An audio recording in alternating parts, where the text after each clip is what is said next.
Next up, Darryl Morin, who we are grateful to have as our guest speaker this evening. Darryl is the national president and chairman of the board for Forward Latino. Forward Latino is a nonprofit organization that empowers affiliates to inspire and engage communities, strengthen our democracy, improve the lives of working families, protect the environment, and stand up for equality and civil rights. Forward Latino advocates predominantly for the Latino community to make sure that everybody has the equal opportunity to achieve the American dream. He is also the president and CEO of Advanced Wireless, serving customers in 14 countries. In addition to his professional efforts, Darryl is a member at St. Mary Catholic Faith Community in Hales Corners and is a proud husband and father to 2 sons. Please welcome Darryl.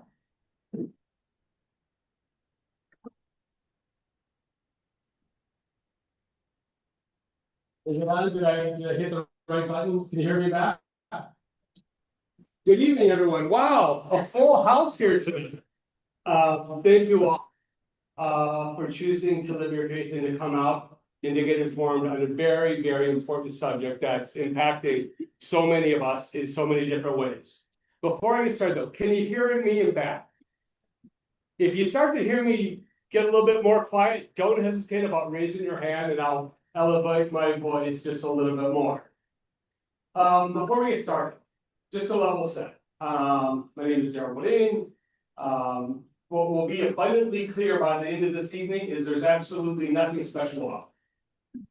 Okay, but for whatever reason, the Lord has chosen some places I never planned on being in. As Lynn said, my wife and I started a small wireless and barcoding company a number of years back. And we decided we wanted to start doing something to give back to the community. As you heard, we're still members at St. Mary's in Hales Corners. And it's kind of interesting, the path that brought us here. Boy, it's probably about at least 15 years ago now. My wife and I went to church, and as we were leaving, we noticed that the couple that usually had kids that would run around with our kids in the crying room weren't there. And we thought, no big deal in this church. We started to leave after a minute, the service was over, and I noticed on the door leaving the church, a lime green 8.5 by 11 flyer that said, "Please help us save Regina." And Regina is Regina the cow. I'm sure many of you remember that story. A Congolese woman who fled the Democratic Republic of Congo, which is anything but democratic, ruled by warlords. And we had detained her. We kicked in her door in the middle of the night, dragged her from the shower without any clothes on in front of her small son and daughter. Her husband, who still suffers from PTSD from the torture he endured, lay cowering and screaming in the corner, and they dragged her out of the house. Now, this was typical Darryl, right? We're leaving. We said, okay, let's look into this and see if we can help out. But first, let's make sure this isn't somebody trying to game the system. Right? We knew our kids played, but we didn't really know. I didn't even know her name until I saw it there on the side. And the more and more we looked into it, the more and more we knew the tragedy that Regina had suffered. A sister there at St. Mary's, Sister Joseph Marie Flynn of the School Sisters of Notre Dame, really put together a committee. And before you knew it, this story was on Good Morning America, the Today Show, CNN. It was national news. Not only was the Board of Immigration Appeals getting calls and letters and faxes from our congregation, our parish, but from all of Wisconsin, and before you know it, across the country. It got to the point where somebody I developed a relationship at the Board of Immigration Appeals said, "Darryl, we're light on faxes today. Put something out in the news." And people responded. And the reason people felt such a need to get involved was he had fallen victim to what was very clearly a broken system. Except to say, You're an attorney who took all our money. enjoys our conversation. Right? And when you're filing for asylum, you have to enter all the reasons up front why you should be considered eligible, because they don't give you an opportunity to add anything later on. So while most of these affidavits are 40, 50 pages long on average, hers was 4. And there was no way of adding any additional information. We knew, we had heard stories of what happens in the Congo. She had told us she was targeted to be terminated. We actually got a memo from the embassy of the United Kingdom saying that it was their experience that within 48 hours, people returning this way, their lives would be terminated. And it's something when you feel that weight up. I mean, we knew Christopher, who his nickname was Coco, and they were little kids, and the husband. And we knew that if we failed in our mission to save her, he would lose a wife and the children would lose their mother. Despite all the calls and all the faxes, at one point, she was being held down in Kenosha County at that time. They were holding immigrants before they would send them to O'Hare and they would get deported back to wherever they came from. And every time the family went to visit, because they were allowed to visit once a week, the news crews would be there. And Christopher came out one day crying, saying, break the glass, break the glass, break the glass. And the reporters didn't understand what he was talking about. He wasn't allowed to touch his mother. He could only talk to her through the glass. Right? And he's a 5-year-old kid at this point. He doesn't understand. But the kind of trauma that was inflicted. So, despite everything, she winds up getting transferred to O'Hare. And we know we have 5 days left before she's put on the plane back. I knew somebody who knew somebody in Washington, D.C. They put me on a plane, I went. I was supposed to have 45 minutes with a couple of senators and their staffers. I wound up having 4 hours. Other senators were bringing other senators in and other staffers in. And the senators were having to come and go for votes. But I had 4 hours there. And then I had a chance to meet with someone I never should have been able to meet with. And the whole time I'm thinking, Darryl, you better not mess this up. The door sign on the room I walked into said, Committee on the United States Constitution. I knew nothing about immigration law other than what I had learned along the way. I was a small businessman. After that meeting, I went and I was able to, don't ask me how, meet with somebody I never should have been able to meet with. Ran home to the hotel, started to pray, picked up the phone, called Sister Josette. Sister, you're never going to believe it. I was with the senators for 4 hours. I got to meet so-and-so. And instead of her saying, that's great, that's amazing, she said, oh, what time did you meet with him?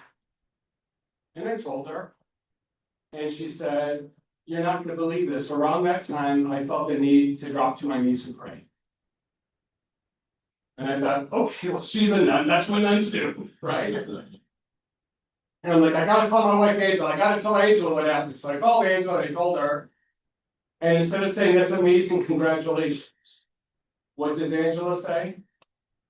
She asked me about my time taking me at him. And I told her. They hadn't communicated.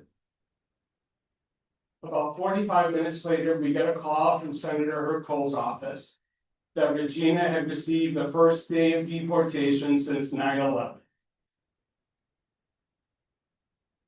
And then I thought, at the wedding at Cana in Galilee,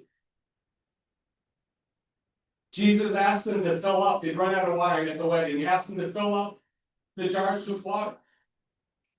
And he turned it to wine.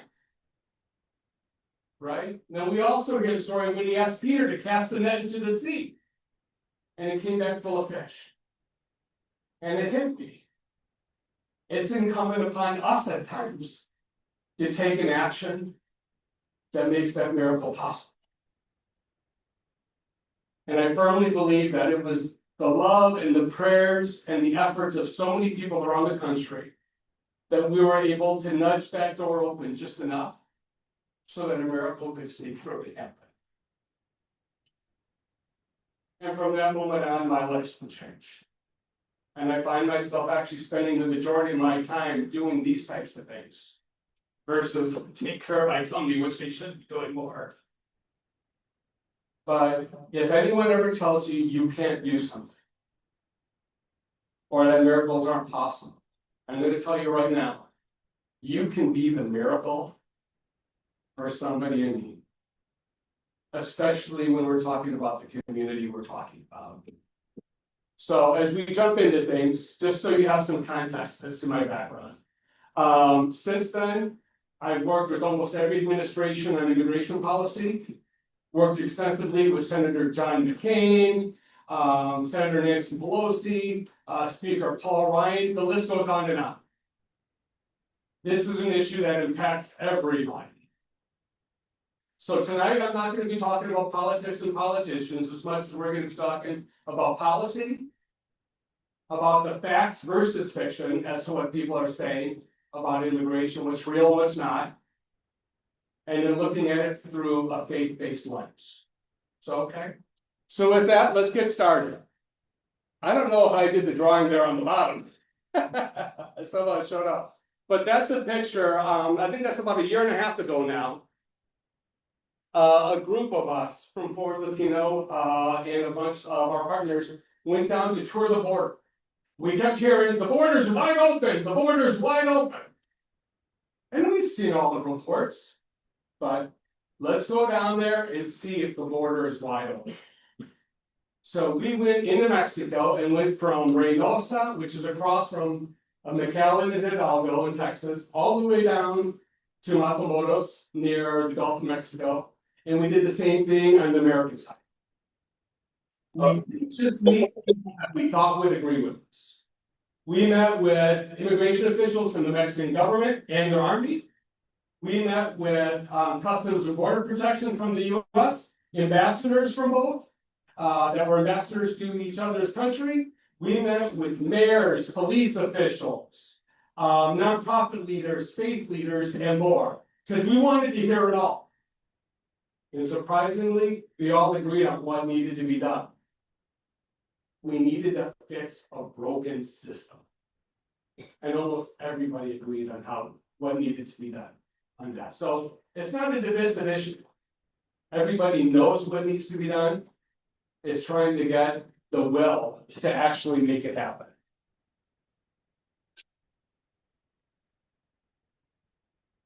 So, boy. You can't be much more clearer than this. Right? Matthew 2:13, when they departed, behold, the angel of the Lord appeared to Joseph in a dream and said, rise, take the child and his mother, flee to Egypt and stay there until I tell you. Herod is going to search for the child to destroy him. The overwhelming number of people coming to this country, and let's be honest, the majority of them are coming from south of our border. Really admit that, numbers don't lie, right? But they're coming here seeking safety and opportunity to provide for their families and to bring them up in a place that's safe. I'll be the first one to say it. If I wasn't born here and my child's life was at risk and they were starving, I would do whatever it took to take them to safety and to provide.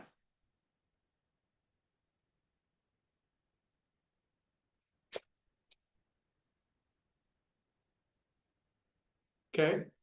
We had one of the very first meetings that His Holiness had after becoming Pope. He spoke with, I think, 184 ambassadors at the Holy See. And he was very deliberate and very intentional about his opening remarks about building bridges, helping those that are the weakest among us, most vulnerable around us. And in his statement, he put, no one is exempted from striving to ensure respect for the dignity of every person, especially the most frail and vulnerable, from the unborn to the elderly, from the sick to the unemployed, from the citizens to the immigrant alike. He recalled that he too is a citizen, the descendant of immigrants, who in turn chose to immigrate, and said, all of us in the course of our lives can find ourselves healthy or sick, employed or unemployed, living in our native land or in a foreign country, yet our dignity always remains unchanged. It is the dignity of a creature willed and loved by God. Right? I believe that baptism washes away original sin. I believe that the moment that life is created, that the Lord reaches down and endows that life with the gift of human dignity. And he doesn't do that based on what side of the border you live on. So many of the immigrants that we're seeing impacted today have been baptized, have been confirmed, have done their sacraments, yet are not being treated as such. They're being treated as less than because they were born into a certain circumstance across a certain border. And you continue to see the word dignity, right, throughout all of the Catholic teachings. I'll share with you one more story. Literally, I had just gotten back from Washington, D.C. after doing what we did for Regina, and my mother calls me crying hysterically. And I thought, did Dad have a heart attack? Mom, calm down, calm down. What happened? And she said, through her tears, when she started to calm down, you have to do something. Tell me what I have to do. She said, you have to help little Charlie. And I said, who's the little Charlie? She just seen on the television earlier that day a little boy that had been transferred from Children's in Chicago to Children's here in Wisconsin. Little Charlie, since he was 2.5, had been suffering from acute lymphoblastic leukemia. We all know how our bone marrow creates these cells that eventually turn into red blood cells and white blood cells and plasma, etc. When you have acute lymphoblastic leukemia, the cells, the blast cells are called, that the bone marrow creates are malformed. And they're very large and they can't escape the bone. So all of your bones that manufacture blood cells feel like they're going to explode.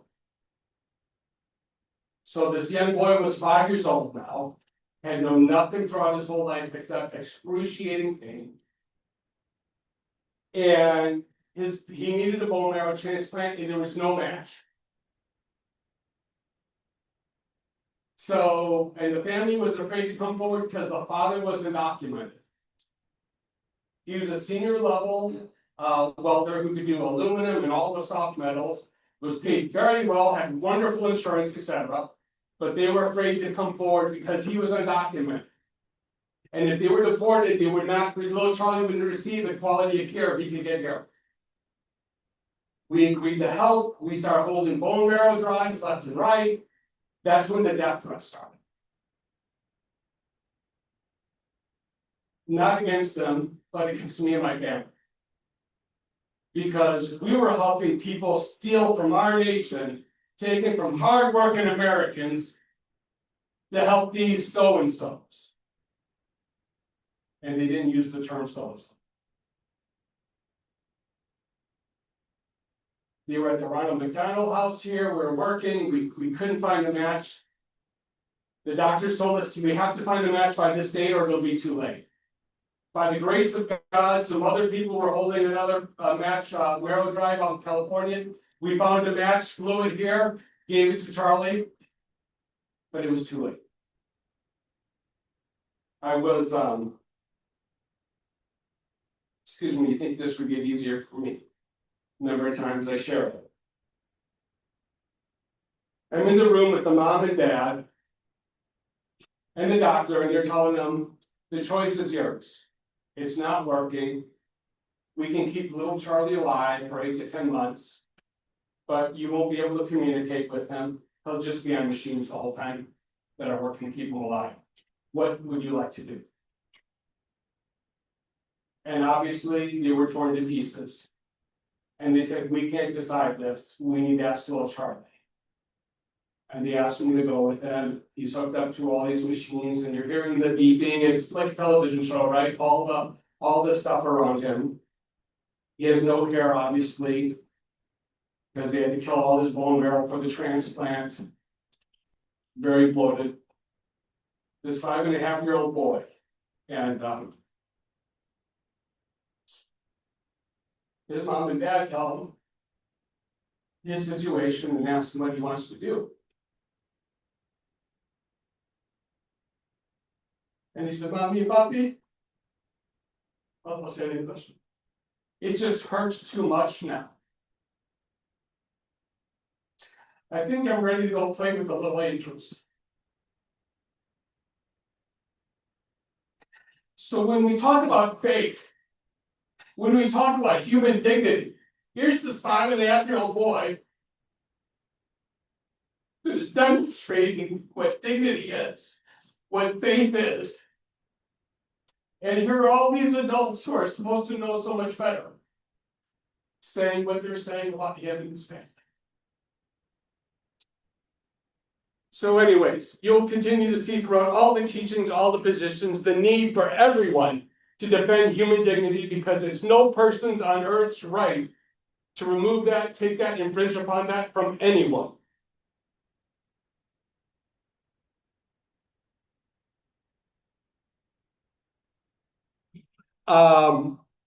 As I mentioned, the overwhelming majority of immigrants these days are from south of the border. And we keep hearing referred to them as evil, drug dealers, murderers, etc. So I wanted to share this slide really quick. How many people here, raise your hand if you've seen that image before? Right, we all have. It's the tomb of the Virgin de Guadalupe. So I wanted to share the story, where that actually comes from. A peasant was walking in the mountains around what we now know as Mexico City, and he had a vision of the Virgin Mary, the first confirmed apparition by the church that ever happened in the Americas. That's why she's not the patron saint of Mexico. She's the patron saint of the Americas. And she says they're having, there's a lot of indigenous there that haven't heard about Christianity yet, etc. And she tells the Juan Diego, the peasant boy, please go tell the bishop that you've seen me and that I'd like for him to build a shrine here to help promote Christianity. Juan Diego, right, literally had not a world experience, runs to the bishop, and the bishop says, sure you did. Why don't you go back and try to get me some proof? Goes back, he has the vision, he sees her once again. And says the bishop is demanding proof. And this is the middle of winter. And the Blessed Mother says, go to the top of this hill over here. You're going to find flowers. I want you to gather them up into your cloak, or it's called a tilma, and take them to the bishop, and that will be his proof. Because it's the middle of winter, there should be no flowers. He does that. He gathers them, goes back to the bishop, says, Bishop, I saw her again. I saw our Blessed Mother. Here's the proof. He drops his cloak, all the flowers come out. And the first thing he knows is that they're Castilian roses, which are native to Mexico. But beyond that, both him and Juan Diego finally realized what they're looking at. The cloak, the tilma, that was holding the flowers, had that image. So 450, I think it's 75 years later, that's what's on display at a shrine down in Mexico City. There's no reason why the materials should still be in existence, etc. But that is the history behind the image. And I share this story because once again, we taught you hear people calling folks from south of the border evil, etc. And imagine my surprise when I did some research and find out it's the most visited pilgrimage site of any faith in the world. So once again, we're talking about people of strong faith, right? So something that we should all be aware of. I still need to go. There's the picture of the actual tilma right there. Yeah, over 20, actually, it's usually 25 million or more annually visited. We are all brothers and sisters in Christ. Likewise, Jesus Christ, loving everyone with universal love, educates us in the permanent recognition of the dignity of every human being without exception. Without exception.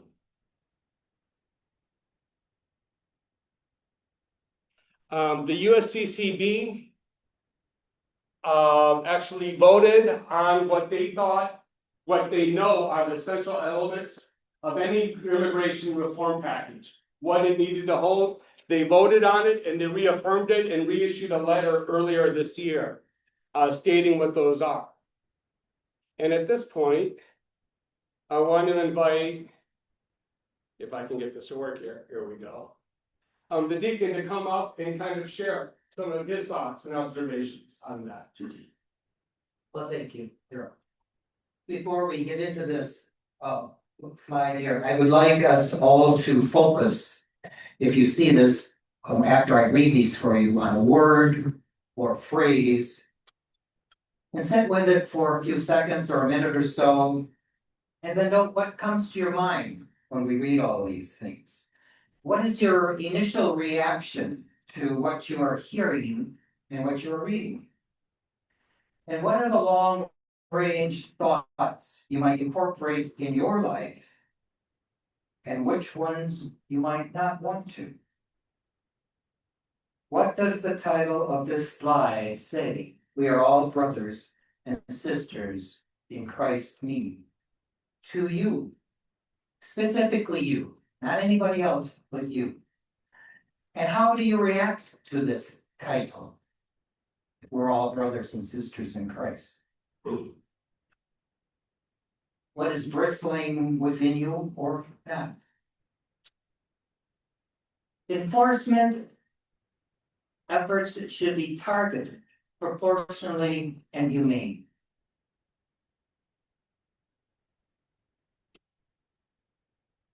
Humanitarian protections and due process should be ensured.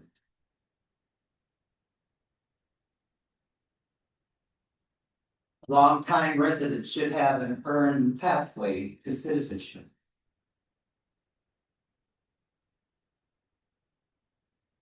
Family unity should remain a cornerstone of the U.S. system.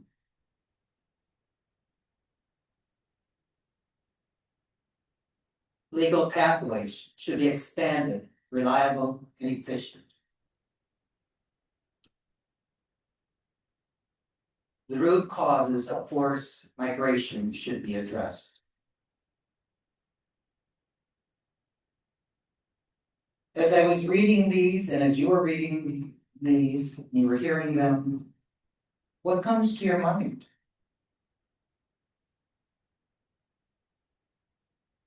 Do we find ourselves complacent?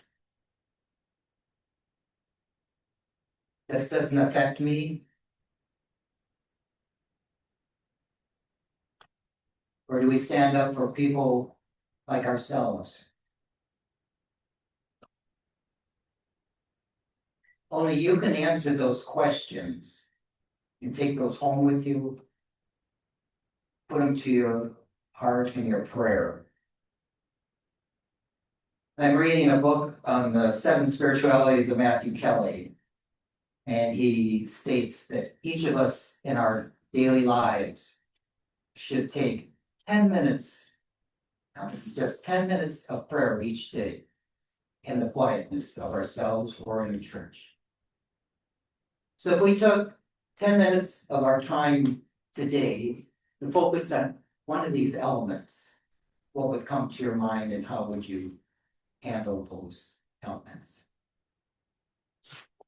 I'll leave it with that.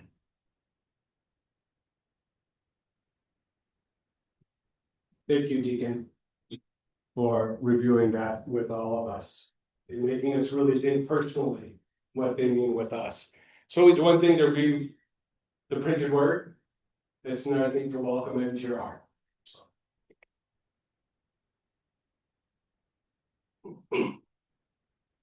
So, as I said before, here's the stats of where most immigrants are coming from right now. As I mentioned, the overwhelming majority are coming from Mexico, Central and South America. To the right, you're going to see some images. The top image on the left there, I'm with Sister Norma Pimentel. She's often referred to as our previous Pope's favorite nun for all of the work that she does up and down the board in the Rio Grande Valley. She's in charge of, she runs Catholic charities there of the Archdiocese of the Rio Grande Valley. She was accused of human trafficking by certain individuals in Texas whose charges were frivolous and eventually thrown out, but it just demonstrates the kind of extremism that's happening around this issue right now. Down below, the young ladies they're sleeping. Sister Norma helps run with some priests in Reynosa, once again, right across the border from the Rio Grande, right across from Hidalgo and McAllen, refugee camp. And what a couple of things really stood out with me when we were being protected by security, and when we drove up to the gates of what looked like a fortress, the driver used a certain rhythmic beat on the horn. And I asked them what for. And they said they have certain signs that let them know that it's them and it's safe to open the door from the inside. And when we asked them about the fortress-like walls, they were cinder block walls 14 feet tall. We asked what it was for. And they said, you know, so many of the folks here had been victimized and preyed upon by the cartels where they lived. Their journey north, they were preyed upon and victimized yet again. And now for all of those here, some who've been waiting there for up to 2 years for their opportunity to apply for asylum, they were being victimized by the cartels right there. So local contractors donated the materials, they built the walls themselves, etc. And to the right, you can see a bunch of tents, which are just sheets thrown over. Another faith-based group had just donated. Lee, what was it? Because Lee was with us. Lee Matt's here, ladies and gentlemen. What was it? They donated like 1,100 tents, right? That they were putting up. There were a little over 4,000 people here. But the gravel on the bottom wasn't like the white gravel we're used to. You can tell it's dark. So we were there when it was 104 degrees out. But walking in there, it felt like you were walking on charcoals. It was just emanating heat. Right? And here, well, I think that picture tells the story. And Lee, I think, is that one of your photographs? Thank you for coming along with the Milwaukee Independent and documenting the whole thing. Up to the right, the upper right hand, that was a small parish down in Matamoros. And to get there, we were being escorted by a representative of the Mexican ambassador. And at one point, he had to negotiate with the cartel, even so we could just get in to get to this parish and meet with the folks that were there. So the cartels are a real thing. They are very dangerous. And there are those, though, who attempt to put a direct link between the cartel and immigrants. Right? And that is not nearly close to being true.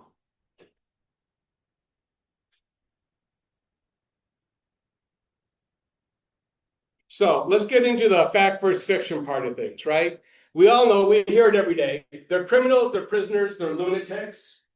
Illegals are bringing fentanyl to the US. They don't pay taxes, they take our benefits, they're taking American jobs. They should get in line and come here legally.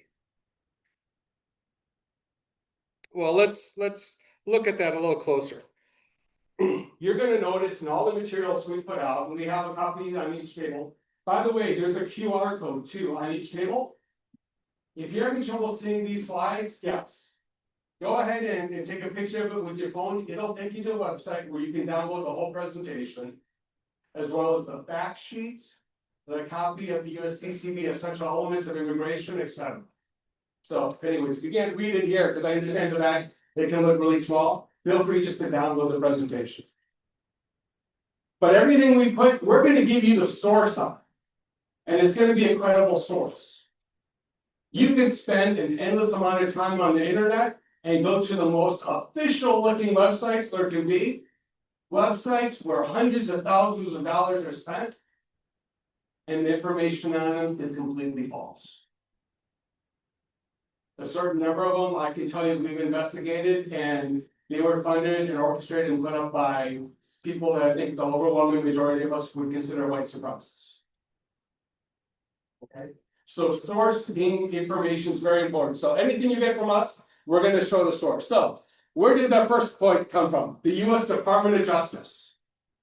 Non-U.S. citizens in the federal criminal justice system, in the study from 1988 to 2018, U.S.-born citizens were 10 times more likely than immigrants to be incarcerated for committing weapons-related offenses, 5 times more likely for violent offenses, more than twice as likely for property crimes, and nearly twice as likely for drug offenses. What does that mean? Are there immigrants that do bad things? Yes, but it's a very small percentage, right? And when you consider the percentage of immigrants versus U.S. citizens that commit crime, it's incredibly low when you compare it towards U.S. citizens, right? Stanford found the same thing over the last 140 years they studied. National Bureau of Economic Research. It goes on and on and on. In fact, there was a study instituted by the American Immigration Council that found over the last 40 years, the more immigrant rates went up, the more crime went down. Right? So don't let people who say immigrants bring crime with them get away with that. It's simply not based in fact. Now, are there people that do bad things? Yes. Should the justice system be served upon them? Yes. But it's not anywhere near what people are talking about and demanding happen today. And everyone, regardless of their immigration status, is entitled to their constitutional rights. It says so very clearly in the Constitution itself. Okay, they're bringing fentanyl to the United States. And there's a typo in here. I found it in our last presentation 2 days ago. I haven't updated it.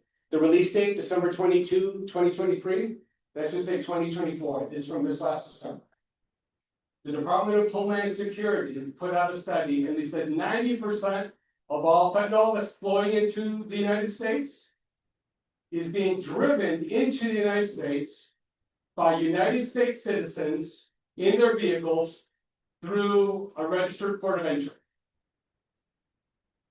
So right now, Customs and Border Protection, they randomly select cars to disassemble and look for drugs. Not a very efficient system. About 6 months ago, it's 8 months or 9 months ago now, a bill was proposed that would have funded the equivalent of an X-ray machine, but for drugs that would work on cars. It would have fully funded it and put it in every bay for a vehicle crossing on the US, Mexico, and US Canada borders. It was drawn up with bipartisan support because everybody knew overnight the flow of fentanyl would drop immediately. Because in seconds you can now scan a vehicle, and you can scan every vehicle. And a phone call was placed that killed that bill because it would be too effective.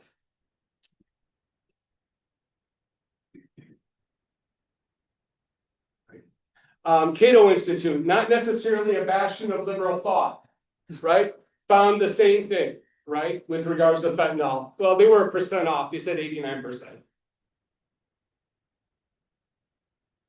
Immigrants and taxes.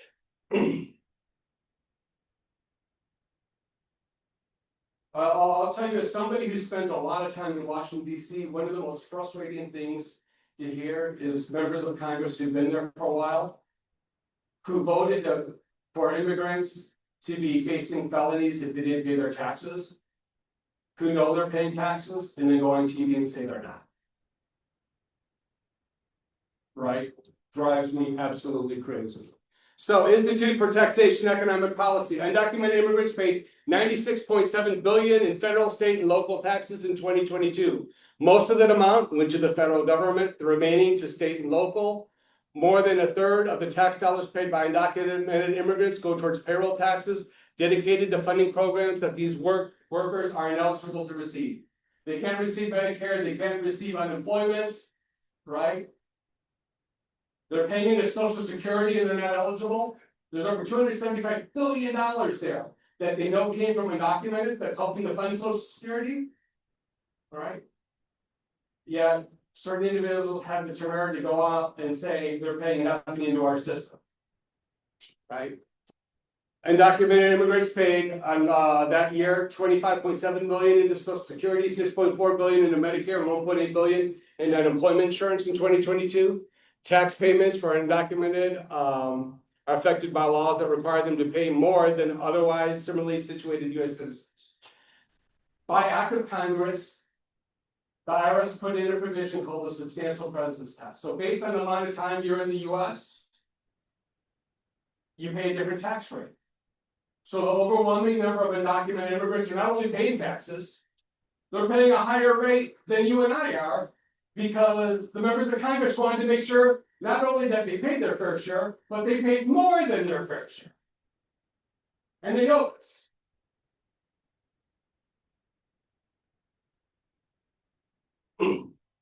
If anyone ever tells you, no, you're wrong, how can they pay taxes that are undocumented? You tell them to call the 1-800 number at the IRS. And I have some cards I actually hand out, because I get that all the time.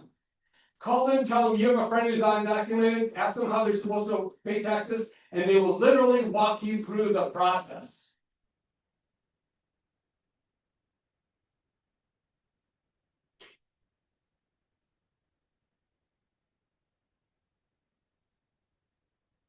More on taxes. Everybody, even in, so ITEP came up with it, and so did the chief actuary of the Social Security Administration. They estimate up to 75% of all undocumented pay full taxes. And we'll get into how here in just a little bit. So,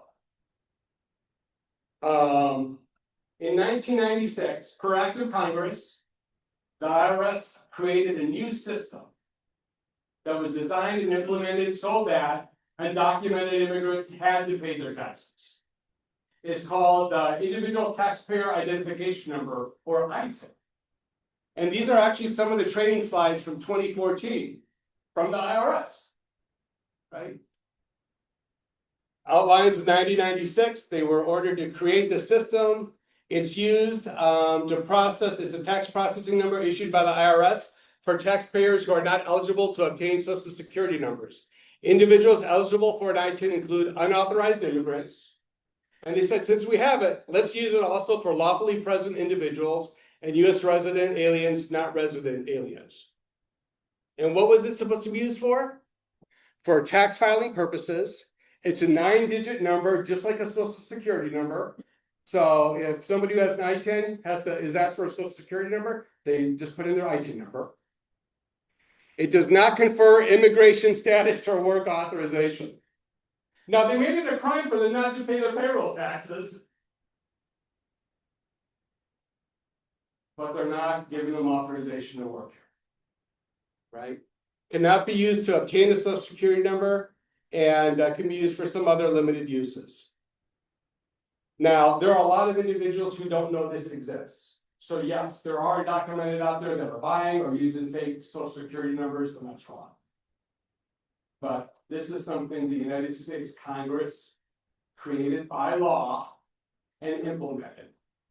So if you ever have a congressperson tell you, well, they don't pay taxes, you're safe in saying, or asking them in return, well, then why did you create the ITIN system? And why are they paying so many taxes via that system? They're trusting you won't know. US Bureau of Labor Statistics, so immigrants are taking our jobs. I will tell you, when COVID first hit and before we first knew how to treat it, we were running around to a lot of rural communities with meatpacking plants, helping families that were losing loved ones left and right. Now, the administration at the time waived all liability for meatpackers because we needed to keep America fed. It was in our national interest to keep food and meat in the grocery stores. We're going to waive all liability from employers. We were going around because these immigrants were called essential workers back then. And they were dying left and right, so that we would have something to eat. Whether it was in the canneries here in central and northern Wisconsin, whether it's in the meatpacking plants, and one meatpacking plant out in Colorado, see, it was like 14 people died in 2 weeks. Here, central Wisconsin, one particular cannery, people were getting sick, put them home, sent them home on buses. A few actually died on the bus, infecting other people on the way. How can we go from essential workers one minute to murderers, rapists, and drug dealers the next?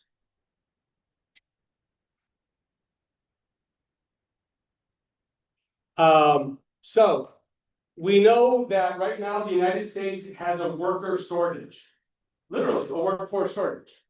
And if you look at Wisconsin right here, and this is per US Bureau of Labor Statistics, right here, we're at a 0.6 ratio. What does that mean?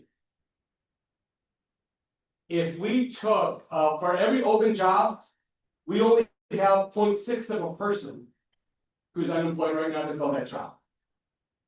So as I want to say it was March or April, if we took every unemployed person in the state of Wisconsin and they were magically trained and motivated to do a job that existed that was open, we'd be almost 80,000 people short.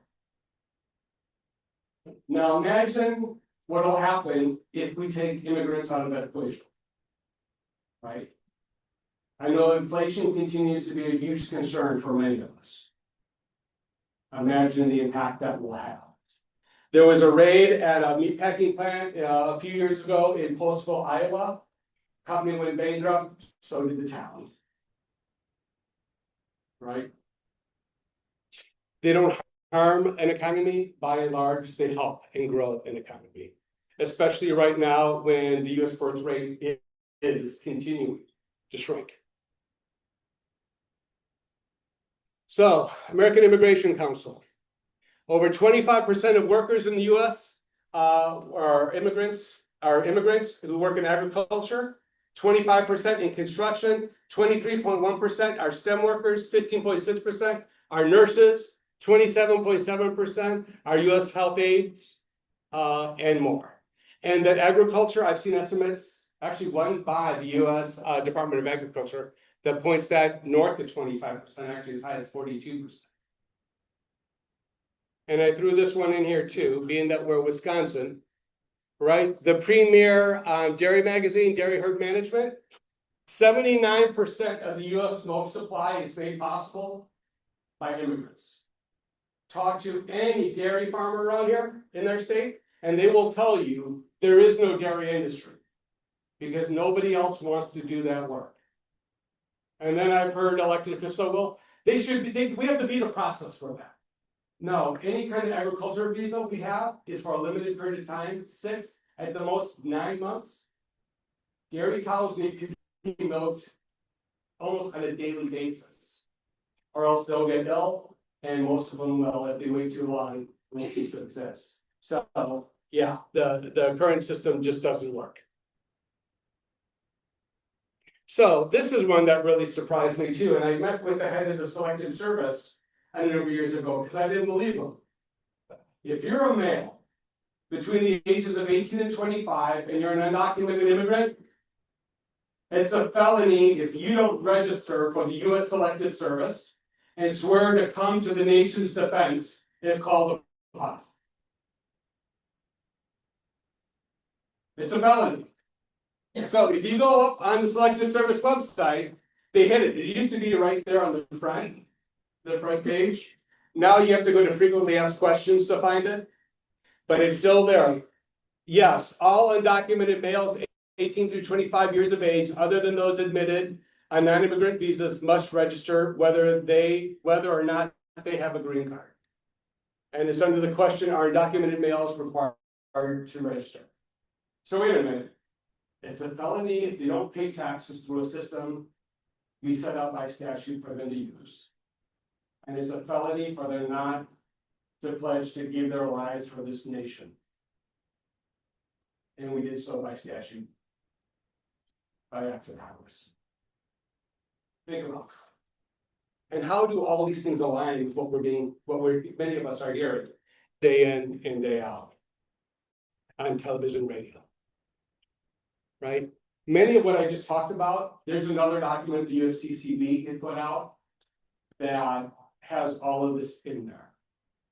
One slide, I don't know why it didn't come up there. One other thing that is huge. We hear a lot of people asserting that undocumented here committed a crime because they're here illegally. Being in the United States without documentation by statute is an administrative violation. Not a felony, not a crime.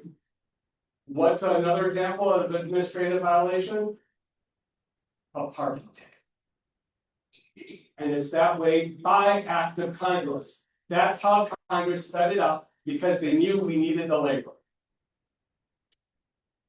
So when they say it's a crime to be here because they're illegal, no, that's fiction. That is false. That is not true.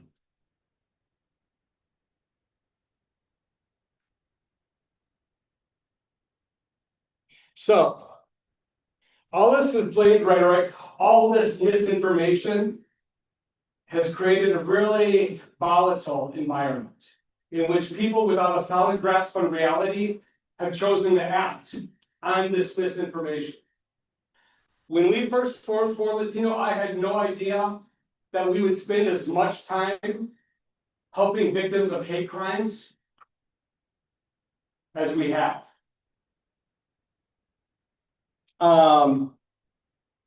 My very first hate crime assistance, I was actually in Father Brian, I don't think you were here yet.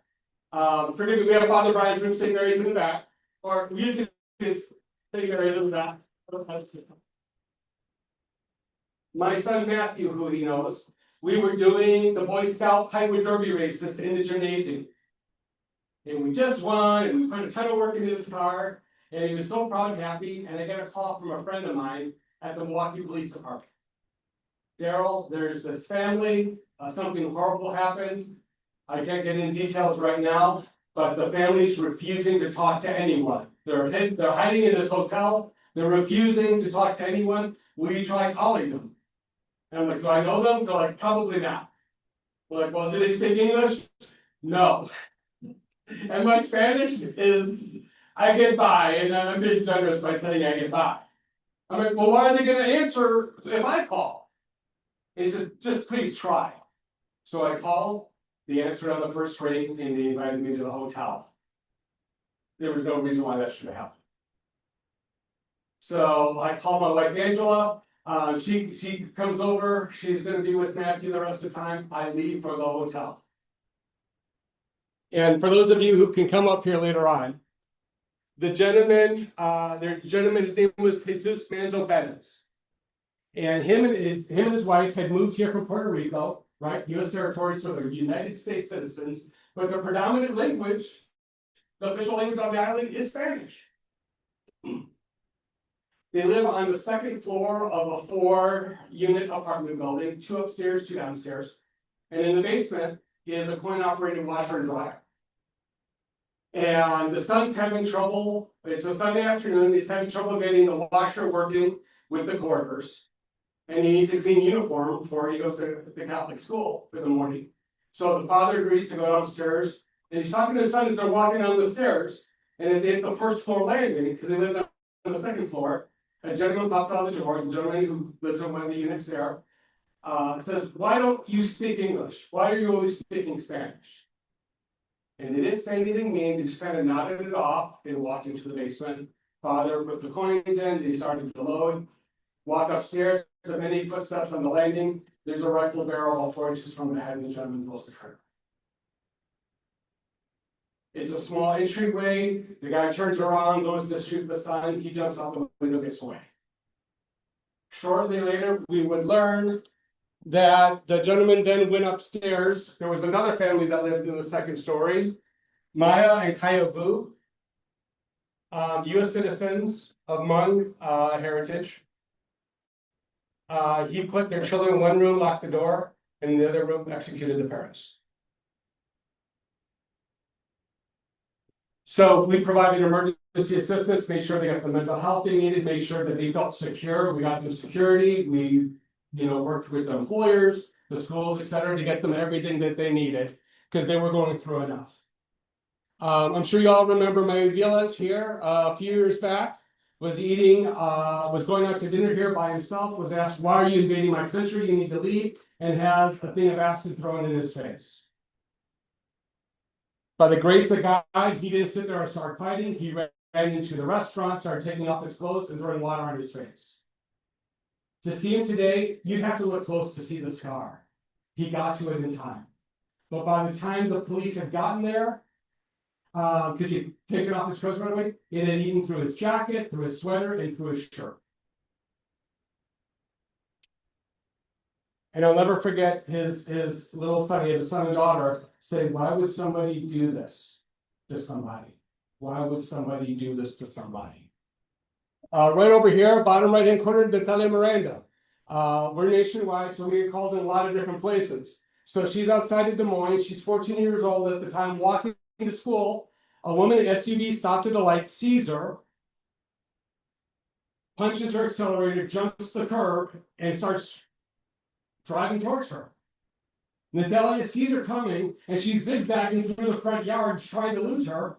The woman keeps turning and turning until she runs her over. And the police asked her why. And that's the woman right there, Nicole Marie Poole, Franklin. "Why did you do it?" "Well, she's illegal. I had to try to kill her." 97% of the cases we handle for hate crimes are US citizens. This should never be done to anybody, regardless of immigration status. But 97% of our numbers are United States citizens, right? The list goes on and on. We all know what happened. We started an organization, and actually the Archdiocese has partnered with us in this. We started a coalition called 80% Coalition Against Gun Violence, right? Not for anti-gun. I own a whole lot. For firearms, I go hunting, etc. It's a tradition my family has, and I pass it on to my kids. But when the gentleman said he was going hunting for Mexicans, right? The week before that, a little boy at a garlic festival in Gilroy, California, was hunted and shot by somebody saying he wanted to go hunt Mexicans, right? We saw a pattern evolving, which continues. So we started something called the 80% Coalition for Gun Violence Prevention. The Archdiocese is a member. Father Tim Kiske was with me at the press conference just the other day when we announced our next gun violence summit. We rented out the Barrett Center for it. It's become one of the more premier events in the country. So if anyone's interested, October 15th. But anyways, another case right down the road, Mount Pleasant. Family moves in next to a Hispanic family.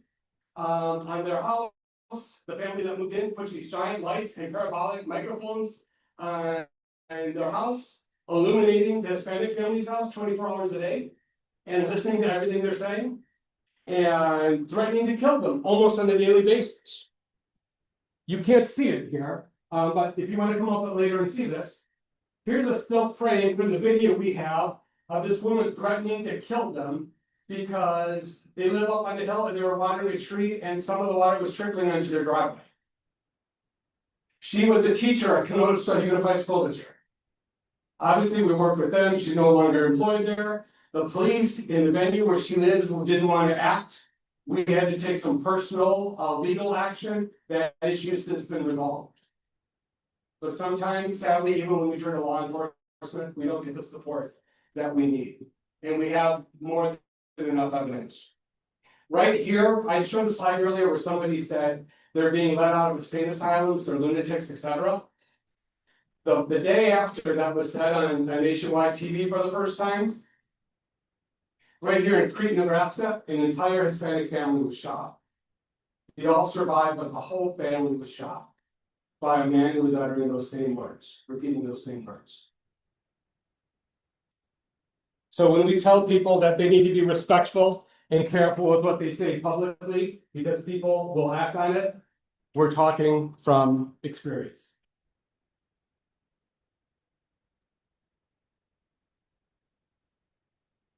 Questions? Sir, I'm sorry, how are we doing on time? We're doing okay. Are we? Yeah, 25 minutes. Okay, So we're okay. good. We're good.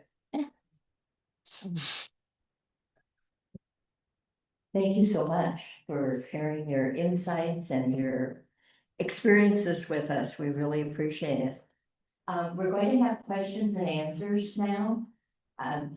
Joan will be coming around with this microphone. There's two ways you can ask the question.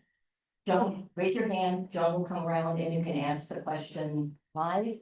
If you prefer to do it anonymously, just write a question on a note card. And Idalia will hold the note card up in the air, and Idalia will come around and take your note cards. While you're thinking about your questions, I would just like to point out that there is an evaluation form on the tables. The presentation, this is the third presentation of this that Darryl has done. And each time we've asked for feedback, and it has resulted in tweaks to make it more meaningful to the audience attending it. So any comments you have, positive or negative, how we can improve it or what you thought was good, we really appreciate it. And I'll hand this over to Joan now. So if you have a question, she will come and get it. And Idalia, raise your hand, please. If you have a question on a note card, and now hold it up, and Idalia will come and grab it.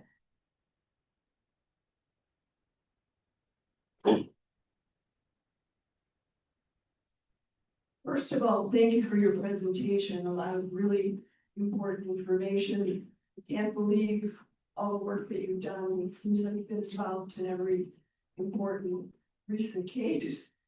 But my question is, as an ordinary citizen sitting here, is what or how can we be effective in this? What would be most helpful for your comment? So the question is, what can we all do to have an impact given the current tenor of things today? Do you want to borrow one of these sheets here? Okay. So on the back of one of our fiction versus fact sheets, there's another on the back side. It says impactful advocacy. What can you do? Right? And what we would appreciate you doing would be to reach out to your elected representatives. For as divisive as things may be right now, they need to hear from you. And I'm not just talking about individuals that you suspect aren't supportive of immigration reform, but even those who are, because they need to hear from you as well, that they have your support, etc. I'll share one secret with you too. Some I've learned over the years, and there's different versions of it, but I'll give you a good general example. If an elected official receives a form letter with your name on it, right? Somebody cared enough, they clicked on it, they added their name to the list, I'm gonna give it a point. Somebody called up, waited on hold for 10 minutes to talk to a staffer, okay, I'm gonna give them 10 points. Somebody made an appointment to come in and see me, okay, now this is somebody who might be thinking this is an election issue. I'm gonna give it 100 points. Wow, they came to Washington, D.C. This is something who's gonna be aligning voters on this issue. I'm gonna give them 500 or 1,000, right? And remember, if you don't live alone, right? And you have a second member of your household call in or email, etc., you're doubling your points. So we're asking everybody to go ahead and make your voices heard. We also suggest that you use different arguments that you think will be most persuasive. So we have some talking points we can share too. So if you're more comfortable making the economic argument, right? We have information that we can provide you. You want to make the faith-based argument, please feel free to do so. Whatever you're more comfortable with, but tailor your message to who the recipient's going to be. And please, please contact them. Your voice does matter. Your vote does matter. We don't endorse candidates, we don't endorse parties, we're 501c3 nonprofit. But we take very strong positions on policies, and we let that be known what our positions are. And you need to be willing to do the same. So that is our big ask for you. Also, if you want to be kept up to speed with what we're doing, join our mailing list at forwardlatino.org or follow our Facebook page at Forward Latino. You're gonna see, we put a lot of content up there. Articles of what's happening around the nation, etc. We have a video that went viral, CNN's using it and others, where these two small business owners out in the Berkshires in Massachusetts, their gardeners being detained by people who are staying there with ICE. But they're wearing hats, they're wearing goggles, they're wearing masks. And these business owners are demanding they see some kind of official government ID. And they say, we don't have to show you any ID. We're federal. And they say, well, how do we know you're federal? And they just walk away. So we don't know, we assume it was true, but that's just an assumption. We know we've already had 3 cases here in Wisconsin where people have pretended to be either ICE or CBP, Customs Border Protection. That we're not. Right? We think there's serious questions when it comes to any democracy. All right, when it comes to authorized individuals to detain others without giving any name or proof of who you are. But there's also other issues. At what point is someone going to choose to defend themselves because they don't know if it's real or not? Right? And the tragedy is going to happen. So things like that. So the reason I bring that up, if you witness something occurring, we don't want you to put yourself at risk, either physically or legally. But if you witness something happening and you have the cell phone with you, if you can, please record it. If you suspect something is happening, please take a picture or record it, contact us. You can send it to via messenger on Facebook to us, any number of different ways. And just so you know, before we put out any information, we have to receive it from at least 2 different individuals that swore they saw it. We need a picture or videotape, which we geolocate. Because in the early days, we had all kinds of people sending us stuff, wanting us to create fear, wanting us to drive people away. So we had to put in this protocol. We go and say, yep, they said it happened here, right? It's not very sophisticated system. Go up to Google Street View. Is that there, right? Does that match up? Because we were receiving a whole lot of fake photos. So anyways, and we have a couple of other things we don't share, but if you see anything, I mean, please notify us right away. And while we have a lot of different things on different platforms, Facebook is usually the one that we update the most. So anyways, I hope I answered your question. I will also add that on your tables is a half sheet of a number of organizations in the city that support immigration efforts, support immigrants. Of course, Forward Latino is on it, but there are others. So you can check those out. They have websites that you can look up. And also the little green quarter sheet is about just right downtown here on Knapp Street. There is a weekly vigil at the ICE Center. The Milwaukee ICE office, I should say, not the ICE Center, the Milwaukee ICE office, that on Friday mornings from 9 to 10. One last thing I would encourage you to think about is, we had treats from some of the ethnic communities that make Milwaukee their home. Easy to go check out these businesses, have a meal, at a place owned by a 1st or 2nd generation immigrant. Support these small businesses. That's another way that we can show our respect for them.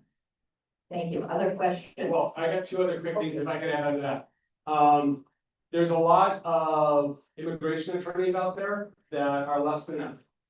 So if you know of anybody looking for an immigration attorney, if they have someone, we can vet them for you. If you have someone who's looking for someone, we have a list. We're not profit, I don't get paid, none of our folks get paid for any of the stuff we do. So we don't have a financial interest in this. We operate on donations and it goes straight towards service delivery, but we don't have a financial interest. So we can get you the list of people who are ethical, who will charge a reasonable rate, have payment plans, and most importantly, we'll tell you if somebody doesn't have the case. Because there are certain attorneys out there that will say, no, this is gonna be a tough one, but I think we can do it, but I'm gonna need $50,000 upfront. Which is a lot of money for any. But if you're gonna be forced to leave the country and start your life all over again, that is literally all the money in the world. And it's better that you have that money with you, if that's going to be the eventuality. Lastly, sorry. That list, what's the number of? Just email us and we'll get you some names. Us is Forward Latino. For the team, yeah. Just email us, even our website, we have all of this there, but you can, the generic email is update@forwardlatino.org. In addition, we put together toolkits, and we do these by state, because they vary by state. So if you know somebody in the immigrant community, whose family's at risk of separation, we have them in English and Spanish. This has everything they need to be doing now. When we get calls when someone's in detention, there's only so much we can do. Has everything they need to be doing now. It has know your rights cards in there. We can give them all the training. In addition, it has power of attorney for finance and property, as well as delegation of parental power. Last time we had some stuff like this happen, we had NPS teachers and staff taking students home because nobody was there to pick up their child at the end of the day. We saw financial assets taken away. And people, I mean, the kids who were lost in the system, going into a system that really was designed for them. So anyways, we're helping everyone prepare legally if they're at risk of separation, just so you know that. I just have a quick clarification question on your fiction versus facts. You use undocumented immigrants and immigrants. Yeah. Are they interchangeable or? The way we use it, they are, but there you will have people who say, we'll use immigrants just as, it could be somebody who's documented or undocumented, we do use interchange.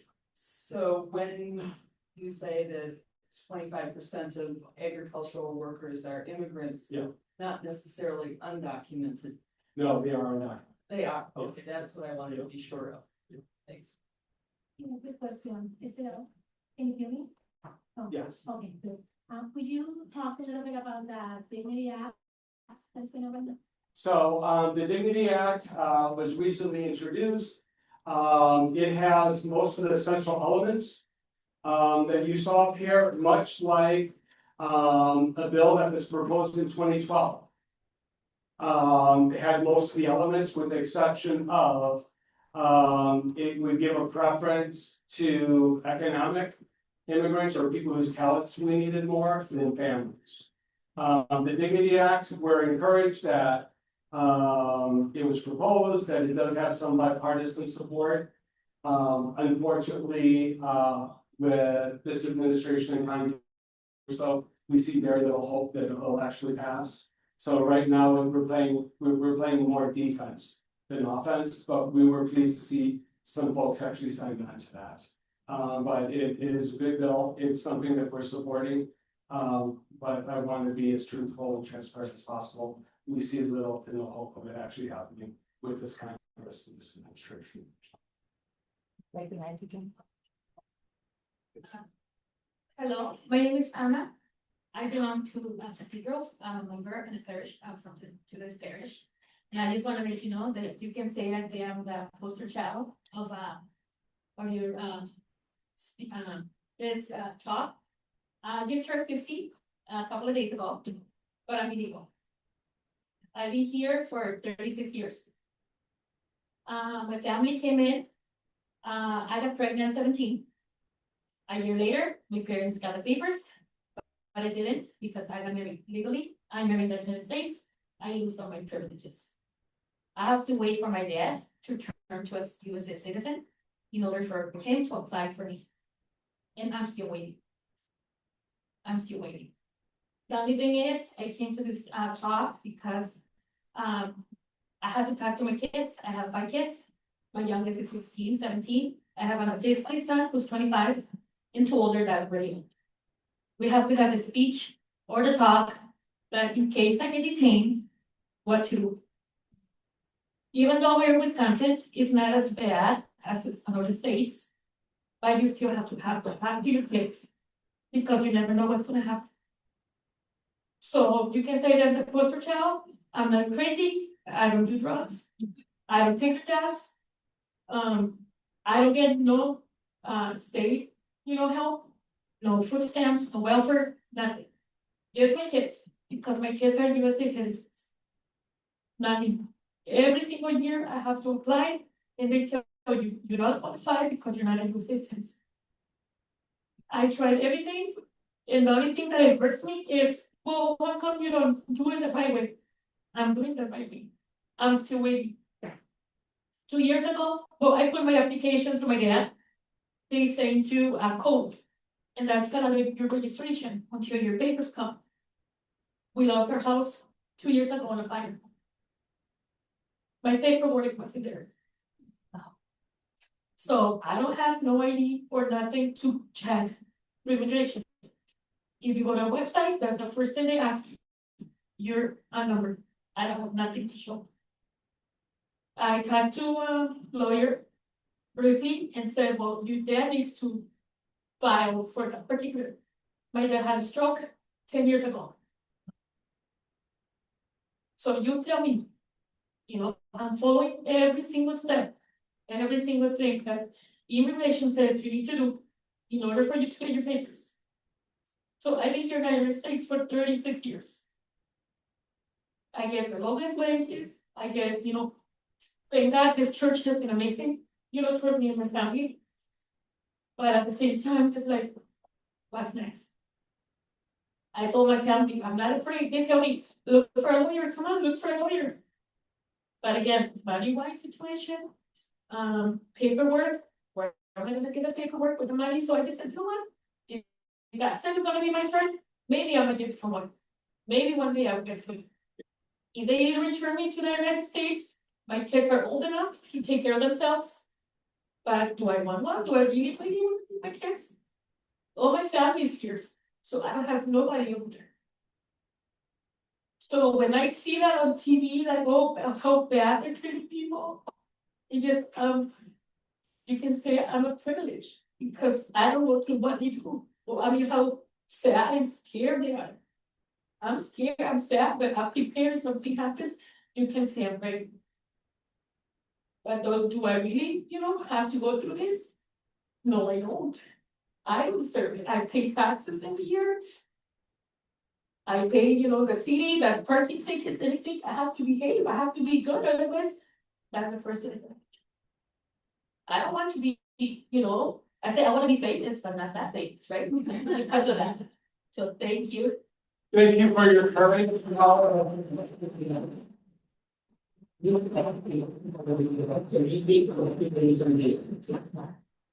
Just one of so many, right? I don't need this. Of so many stories that we hear in heartbreak. Right, I will tell you this, one of the things I didn't go over, we had it up there, but I went on another tantrum. Most people say, why don't they just get in line and come in the right way? Because there is no line for the overwhelming number of people, right? Last time, if you're eligible for a temporary visa or whatever it's one thing, it's temporary, but pretty much the only way to come here these days is if you have a father, mother, or a brother, sister, etc. The overwhelming number of people, there is no way. And even for those who are eligible for that, if you're in Mexico, from the time you apply to the time you'll get your application, I want to say right now it's estimated about 18 years. If you're from a Western European nation, granted, the demand is different. Usually it's 90 to 120 days. So when someone says they need to do it the right way, like my grandparents did, first off, there were none of these obstacles when their grandparents were coming, right? And they didn't do it, they didn't experience it, their grandparents did, right? And we all need to have empathy. I told you there was nothing special about me, and there isn't. But I do have tremendous empathy. And some people say Darryl makes you weak, but it's where I derive my strength to go and do the things that I do, right? I think that's what the Lord wants us to do, and He charges us to do, so. I think we have time for one or two more questions. But once again, thank you so much for sharing. We're gonna talk, we're gonna get with one of our attorneys and see what can be done. Any other, does anybody have a question on a card? Hold up your card.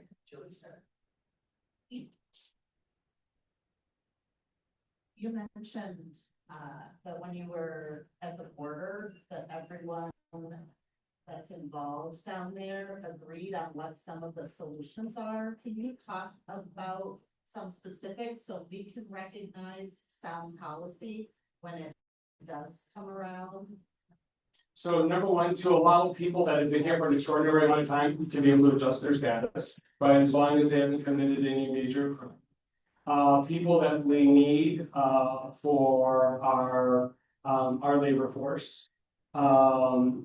People that, and I'll tell you what, the person who articulated the best, Dr. Paul Ryan. He said, tall walls theoretically, but wide doors. Because we know we don't have enough, our immigration system's broken. Even the president of the NMAC put out on LinkedIn like a month or two ago saying, even if these tariffs work, we don't have the labor force to grow. So we got the border under control. Now let's fix what's broken about immigration so we can let more immigrants in. Right? So that's it. So Paul was talking about, yeah, we want to focus on resources, right? To stop those evildoers, right? Customs and Border Protection, like, I don't want to be stopping little kids. I want to go after the guys who wish us ill. But they got me running around doing all this other stuff. Arresting these families where they cross the border. The first thing they do is they say, we're here, we want to apply for asylum.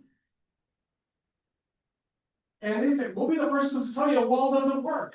All it's going to do is slow them down. And what that does is gives us a chance to get out there. Before hopefully they go too far in and we can get them. They're like, that's not a permanent solution. Right? And almost everybody to a person will say, hey, we need to start trying to develop more training partnerships within our hemisphere to create more jobs. So crime isn't as bad and there's more opportunity where they're at. Because they're coming here, just get flee the crime and they have some kind of opportunity to provide for the kids. So excellent question. Thank you for asking it. One more question from anybody? Yes, Should I?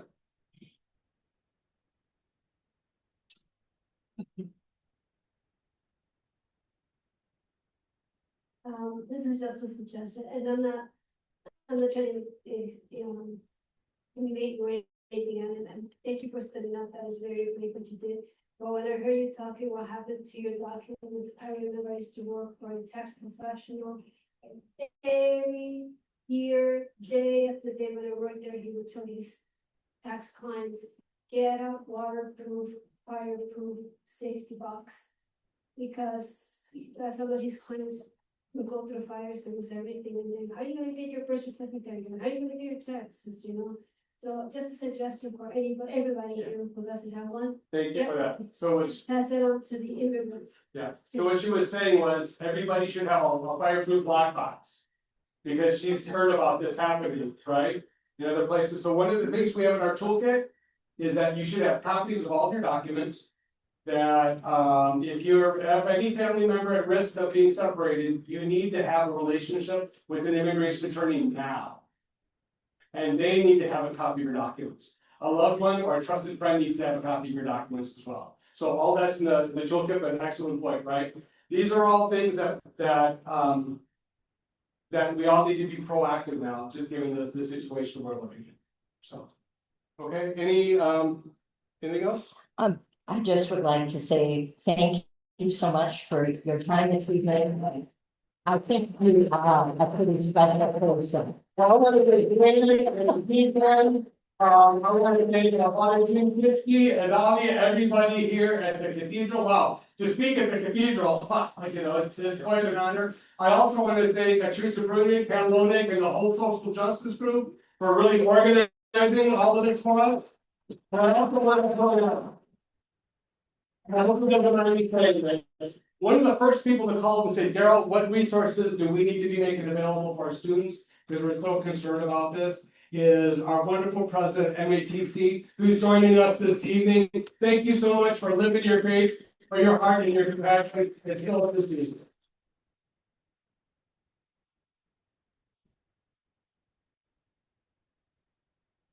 Okay, in closing, let us pray.